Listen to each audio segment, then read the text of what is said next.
I called my parents 9 times from a hospital bed. The doctors weren't sure I'd leave alive. My mother let every call ring out because my sister needed help moving a couch. I lay there with a clot in my lung and an oxygen line in my nose, watching the people who made me choose furniture over my life. I run a company that cares for people at their weakest. I just never thought I'd learn who my family was from the weakest moment of mine. So I picked up the phone one more time, not to them. To my lawyer. By the time they finally walked into that room, the cost of ignoring me was already signed and witnessed. Welcome back to Lineage of Lies. If you've ever been the strong one nobody checked on, this story is for you. Tell me where you're watching from, and subscribe. My name is Kara Myers. I'm 36. I own a home care agency in central Indiana. I built it from one client and a used minivan into a company with 40 caregivers. The great irony. I spend every day making sure strangers aren't alone when they're frightened, and I had no idea my own family would leave me exactly that way when it was me in the bed. For weeks I hadn't felt right. Short of breath, a dull ache in my calf. My doctor said possible clot and ordered tests. I went back to work because I am the steady one, and steady people don't have time to be patients. That phrase organized my entire life. My mother gave it to me when I was a girl.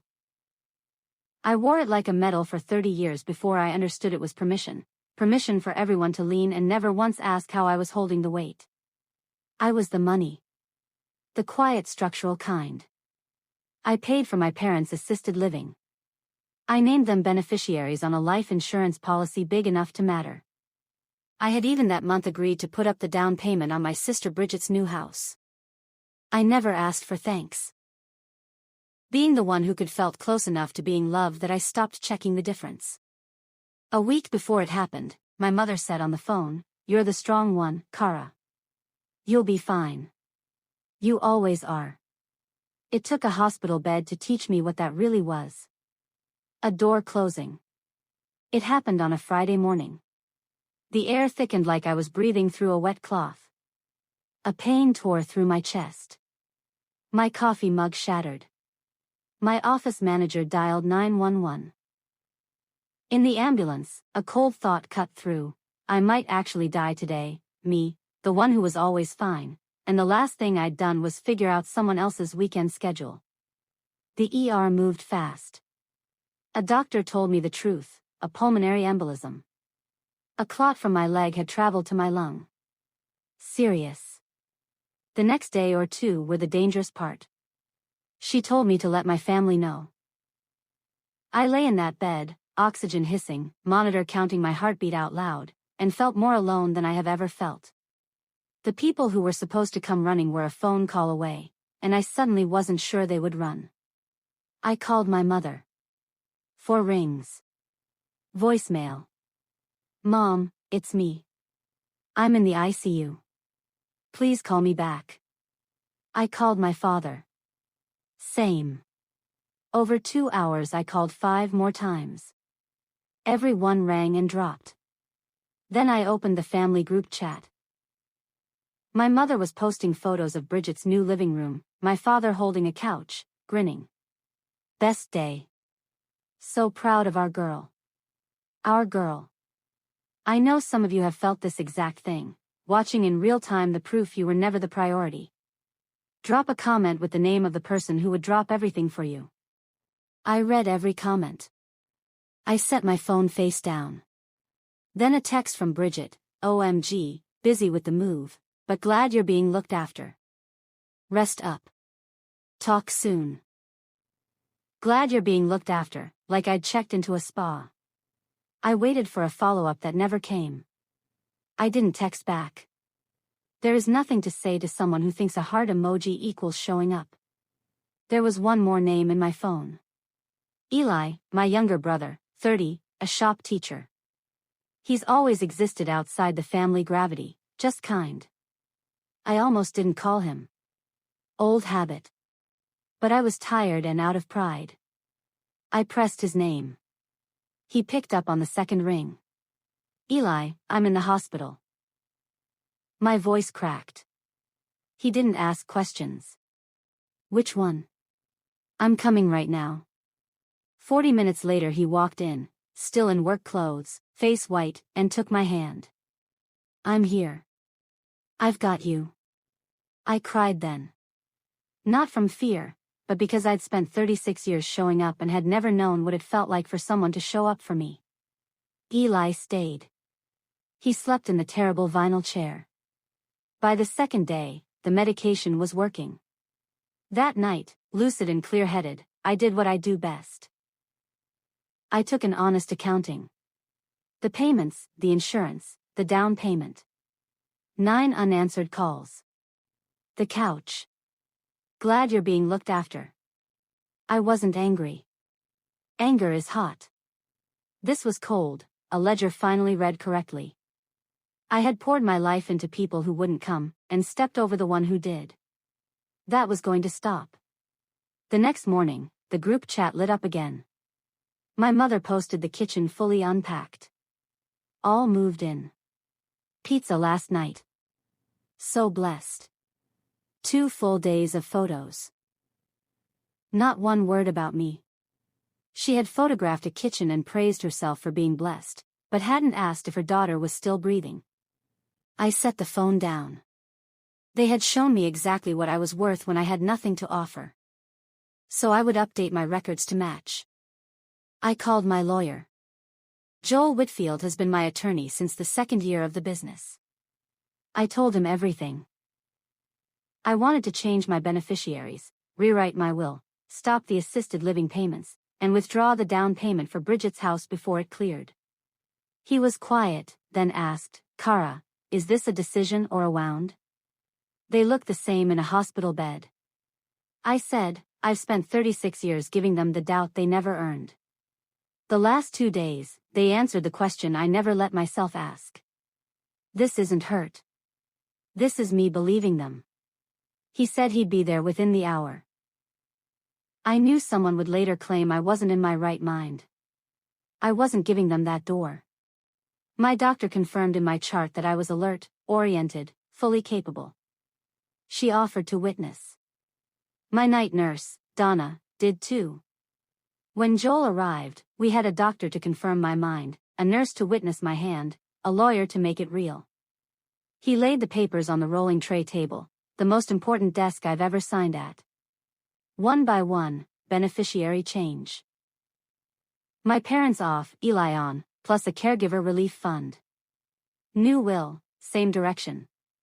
Order halting the monthly payments to my parents. Withdrawal of the down payment, signed before the wire cleared. I read every page, understood every page, signed my name.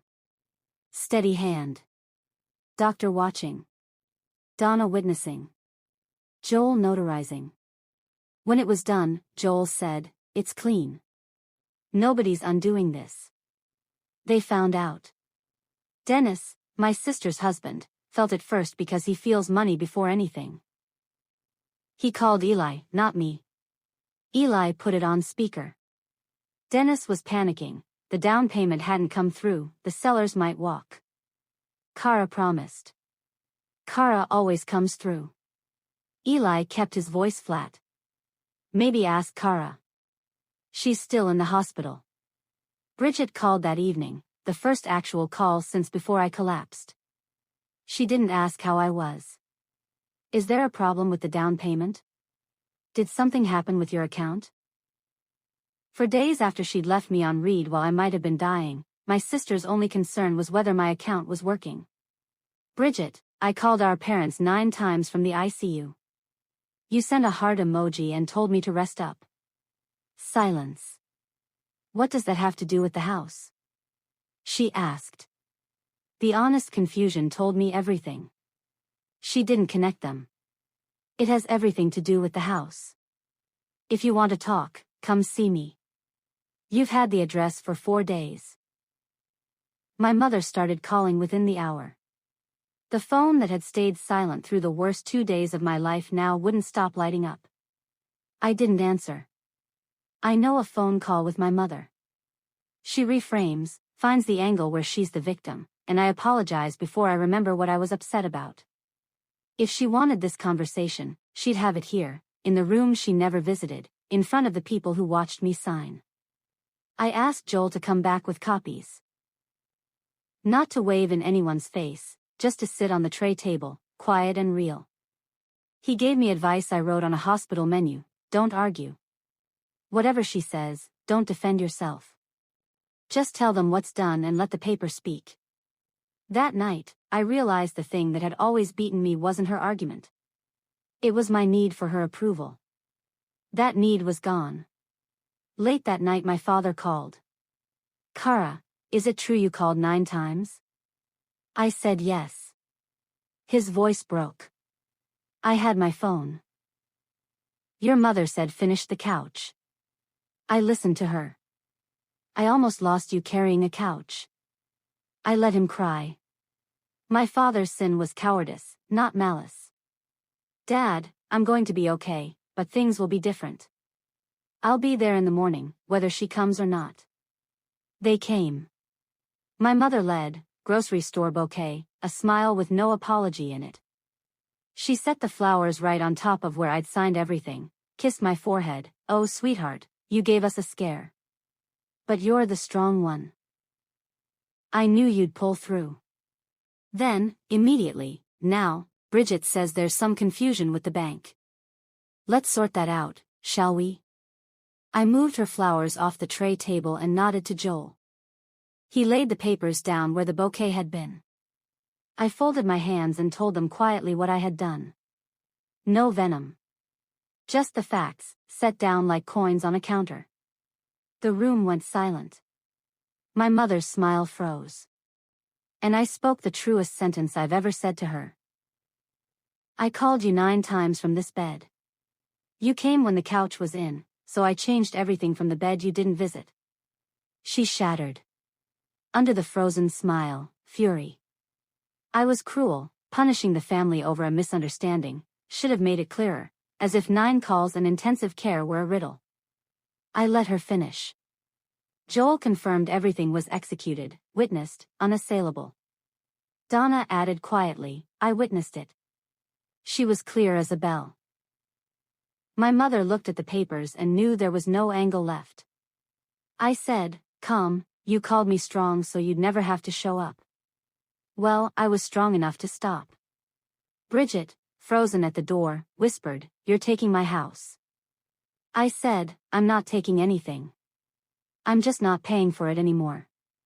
And I gave her own words back, "You called me the day the money stopped. Not the day I almost died."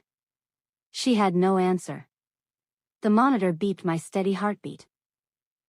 The heartbeat they hadn't come to hear when it might have stopped. I didn't leave them with nothing. I offered to restore part of the assisted living on conditions, written by Joel. 1. They had to say out loud that they left me alone when I might have died. 2. This family had to run both ways, showing up when it was just love and a hospital chair at 3 in the morning. My father signed immediately, hands shaking, and stayed that night beside Eli. My mother stood by the window a long time.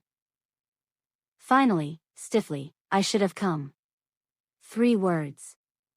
It wasn't the mother I wanted. But it was a beginning. Bridget bought a smaller house with her own money, and in the months that followed, I watched her learn something I'd learned in that hospital bed, that a safety net you never thank is just a trap you don't see until it's gone. She never apologized. But she started showing up, quietly, awkwardly, the way people do when they've finally realized love isn't a subscription service. I went home to a life rewritten to point at the people who actually showed up. Family is measured by who sits in the room when the machines beep and nobody's getting anything out of it. Some lineages are built on blood. Others on the lies we tell ourselves about who will come.